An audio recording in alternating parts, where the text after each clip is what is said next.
Halo viewers, dimanapun kita berada. Kembali lagi di channel YouTube saya, Adelson Galet.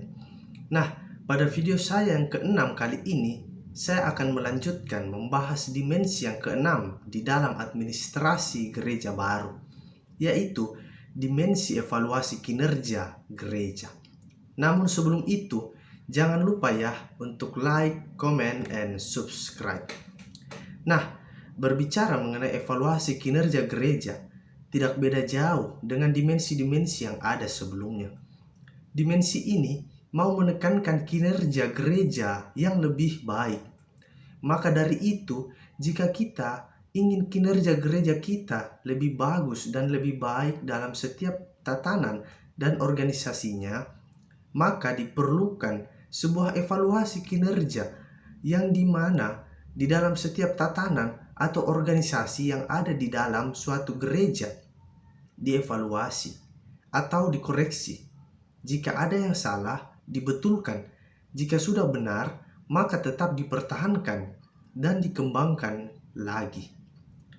Hal ini bertujuan untuk kemajuan sebuah gereja yang dimana pada zaman digital sekarang, gereja juga harus dapat berkembang sesuai dengan zaman, supaya orang lain menilai bahwa gereja ini maju dan berkembang sesuai dengan aturan gereja yang sudah ada. Jika kita tidak melakukan sebuah evaluasi di dalam kinerja kita, maka kita tidak akan bisa berkembang dan membuat terhambatnya sebuah gereja untuk berkembang menjadi lebih baik lagi. Nah, salah satu faktor yang mempengaruhi pelayanan dalam gereja lokal adalah kepemimpinan. Kepemimpinan yang efektif dan efisien sangat mendukung pelayanan di dalam gereja lokal. Kenyataan yang ada pada saat ini, pelayanan penggembalaan dalam gereja lokal masih memerlukan pembenahan atau evaluasi kinerja dan penanganan yang lebih baik demi meningkatkan pertumbuhan dan kinerja gereja yang maksimal, baik itu segi kuantitas, kualitas, lokasi, dan struktural. Kepemimpinan multistaff melibatkan banyak orang untuk bersama-sama menjalankan tugas pelayanan, baik pelayanan dalam jemaat itu sendiri maupun pelayanan keluar, untuk menjangkau orang-orang lain yang belum terlayani oleh gereja.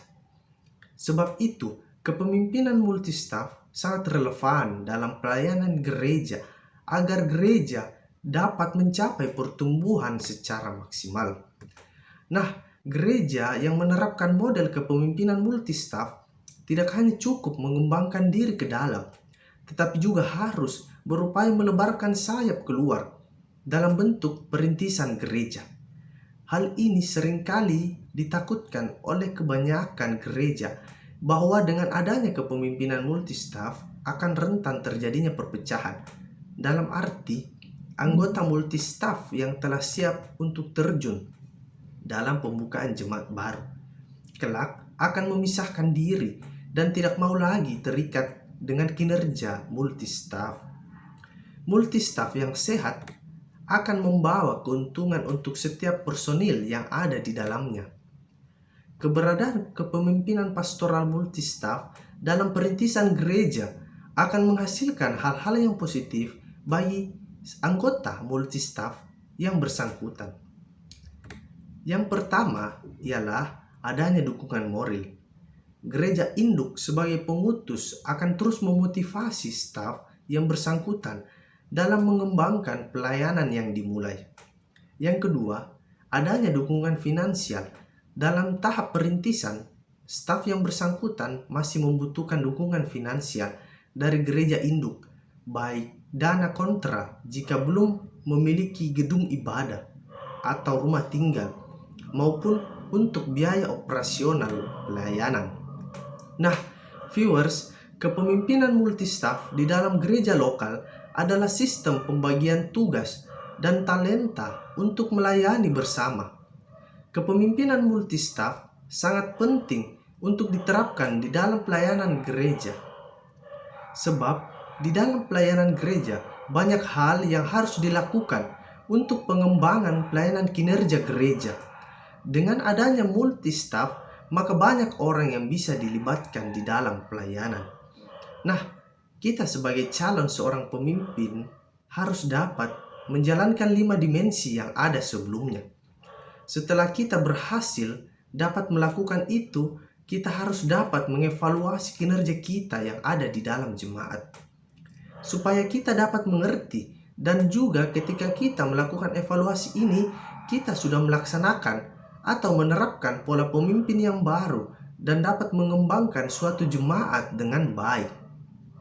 Walaupun banyak tantangan dan rintangan, pasti jika yakin maka hal itu akan terwujud.